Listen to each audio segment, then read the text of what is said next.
Mula kay Melv's Castle mga kapatid, nagulantang ang warship ng China kasi hindi nila akalain mga kapatid na magde-deploy ang Pilipinas, ang Philippine Navy ng mga warship din para salubungin sila mga tol. Nakasanayan na kasi nila na sinisindak-sindak tayo di ba? Nakasanayan na nila mga tol na wala tayo halos nagagawa sa kanila. No, pero sa pagkakataong ito mga kapatid, hindi nila inaasahan to. Pagdaan nila normal naman silang dumadaan dyan, pero pagdaan nila mga kapatid sa archipelagic waters ng Pilipinas, sinalubong sila ng mga warship ng Pilipinas, question sila. So nagdahilan na lang sila mga kapatid, Yun naman daw ay innocent passage lang. Alright, so wag na natin patagalin to mga kapatid, pero bago yan wag mong kalimutan mag-subscribe dito kay Melv's Castle. Nakalagay po ang link sa ibaba. So panoorin na natin to mga tol. Nagulangtang ang China sa ginawa ng Armed Forces of the Philippines. Akala siguro ng Chinese Navy hahayaan na lang silang basta-basta. Wala nakasanayan na kasi. Warship kasi. Diba? Nakasanayan na kasi nila yung ganyan ng ginagawa nila mga tol. Pero alam nyo mga kapatid, ang sundalo natin ay hindi yan basta-basta. Hindi yan katulad ng iniisip natin na walang magagawa. Umiiwas lang tayo na palakihin pa yung gulo. Umiiwas lang tayo na palakihin pa yung hidwaan. Pero pag dumating na sa punto na kailangan na talaga tayong lumaban, lalaban at lalaban ang mga sundalo natin mga kapatid. Diba? Si Douglas MacArthur nga, diba? Laki ng bilib sa mga sundalo natin. Sabi niya nga dati, diba? Give me 10,000 Filipino soldier, diba? And I will conquer the world. Ganon kalaki ang tiwala niya mga tol sa ating mga kasundaluhan. Kasi mga sundalo natin mga kapatid, kahit na kapos, kahit na kulang sa kagamitan, minamaximize nila mga kapatid kung ano yung kakayanan nila. At dahil doon mas na-utilize nila mga kapatid yung kung anong meron lang sila, at mas nagiging sila doon mas nagiging kapaki-pakinabang sila mga kapatid Tuloy natin to. Ang pumasok ng walang paalam dahil hindi nga na-inform ang AFP. Sinalubong agad to at hindi to tinantanan ng Philippine Navy warship at Philippine Air Force. Akala nila walang magagawa Pero hindi lang yan ang kinagulat ng Chinese Navy. Kasama kasing sumugod ang FA-50 fighter jet na may kasamang B-1 bomber ng US Air Force. Itong B-1 bomber na to mga tol, galing pang Guam. Ito matindi dyan. Lumipad dyan sa ibabaw ng Scarborough mga tol. Diba? Tinuturing ng China na airspace nila. Kapag surveillance plane ng Pilipinas ang lumilipad dyan mag-isa, nire-radio challenge nila. Minsan tinututukan pa ng laser. Tapos magde-deploy agad sila ng fighter jet nila, magpapakawala ng flare. Pero dito sa pagkakataon to mga tol, naglaho sila parang bula Ni wala nga ni haneho, wala tayong narinig sa kanila Bomber ba naman to Mga hindi rin kasing basta-bastang barkong pandigmato ng China, Chinese missile destroyer, oil replenishment tanker, at Chinese frigate. Kahit nga dumaan pa ang China sa maayos na pamamaraan o ito yung daanan talaga ng mga barko, dinikitan pa rin to ng Philippine Navy at hindi nilubayan. Niradyuhan at nagpaliwanag naman ang Chinese PLA Navy. Freedom of navigation daw to at innocent passage. Muntika na tuloy bagsakan ng bomba ng US Air Force. Buti na lang nagpaliwanag na pupunta daw silang Indonesia. Pero syempre hindi agad-agad naniwalang AFP. Talagang literal na hindi nilubayan hanggang makalayas to ng Philippine EEZ. Sabi nga na Philippine Navy wala sa standard procedure. They were challenged all the way. They replied but not in accordance to standard procedures. Nag-reply sila mga kapatid sa radio challenge ng Navy natin, pero not in accordance with the standard procedure. So sabi ni Mauning mga tol, mga professional daw tong mga nila, mga sundalo nila mga tol. Bakit ganito sumagot? 'Di ba? Hindi in accordance daw sa procedure.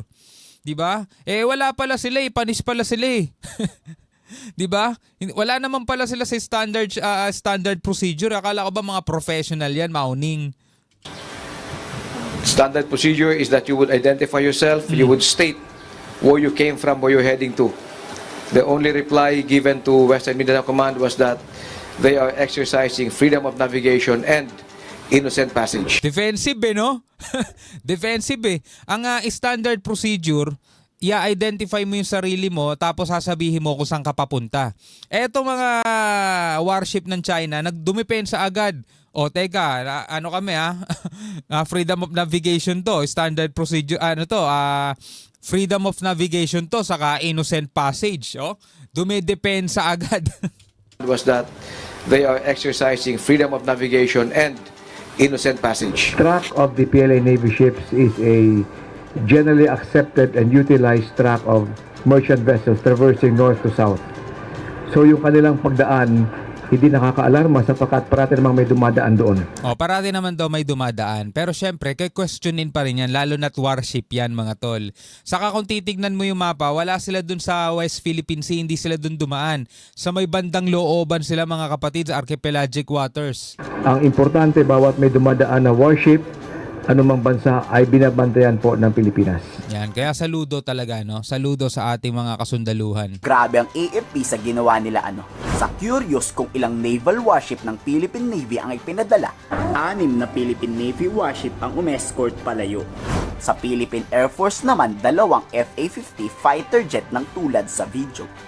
Tracked by FF-17, PS-36, and 4 other Navy ships, 1 Philippine Navy aircraft, and 2 Philippine Air Force aircraft. This entailed the participation of Northern Luzon Command, Western Command, the Central Command, and Western Mindanao Command. Our capability to be able to track, to monitor, and to hand over to the succeeding operational commands is a capability that the AFP has already today. Sitwasyon is under control. Yan naman ang sabi ni Colonel Francel Margaret Padilla. Handa raw ang sandatahang lakas na rumisponde sa anumang banta sa ating seguridad. Nakahanda talaga ang ating sandatahang lakas no matter what mga kapatid. Kasi yun naman talaga sinumpaan nilang tungkulin mga tol eh. Diba? Iniisip lang talaga nila ang kalagayan ng ating bansa. Lalo't alam naman nila mga kapatid na hindi naman tayo ganun kayaman. Diba? Ang hirap mag-sustain ng digmaan sa napakahabang panahon. Lalo na't kung ang kalaban mo halos may infinite ammo kumpara sa atin mga tol. Diba? Tayo, umaasa lang tayo sa mga bili. Tapos di naman agad pag bumili ka, one day, same day delivery. Hindi naman ganun. Pag umu-order nga tayo ng missile, mga kapatid, after 3 years pa bago ma-deliver, di ba? Hindi katulad ng China, mga kapatid, sila mismo gumagawa ng sarili nila. Yun ang diferensya natin. At saka sa paramihan ng sundalo, mga tol, di hamak na mas marami din sila, di ba? Pero hindi ibig sabihin no, na natatakot na ang Pilipinas. Iniiwas lang natin ang sarili natin, di ba? Iniiwas lang natin lalong-lalo na ang ano kasi mga kapatid, ang interes ng mamamayang Pilipino ang pinapangalagaan ng ating mga kasundaluhan. Di ba? Aanhin nila yung ego nila mga tol kung ang mga mamamayang Pilipino naman na magdurusa, di ba? Sa nilang pwedeng maging wrong move, 'di ba? Halimbawa, bigla-bigla na lang nilang tirahin ang isang barko ng China. Gera na 'yon, mga tol.